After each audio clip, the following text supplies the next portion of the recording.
So సమ్మర్లో అది problem ఏంటి అంటే మనం ఎక్కువగా డీహైడ్రేషన్కి గురవుతూ ఉంటాం. ఎందుకంటే ఎక్కువ వాటర్ తీసుకోకపోవడం వల్ల, లేకపోతే ఎక్కువ కార్బోనేటెడ్ డ్రింక్స్ తీసుకోవడం వల్ల మన బాడీ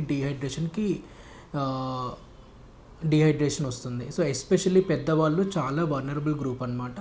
సో వీళ్ళు డీహైడ్రేషన్ కాకుండా ఎక్కువ వాటర్ తీసుకుంటూ ఉండాలి బయటికి వెళ్ళినప్పుడు. లేదు అంటే కిడ్నీ స్టోన్స్ ప్రాబ్లం ఎక్కువగా వస్తుంది.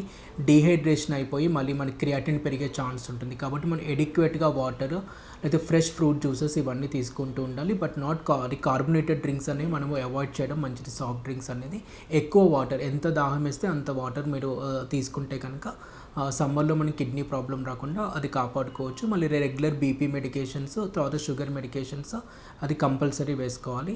సో ఇంతకుముందు తీసుకునే దానికంటే ఇప్పుడు ఎక్కువ వాటర్ తీసుకోవాలి సమ్మర్లో, ఎందుకంటే డీహైడ్రేషన్ ఎక్కువ వస్తుంది కాబట్టి.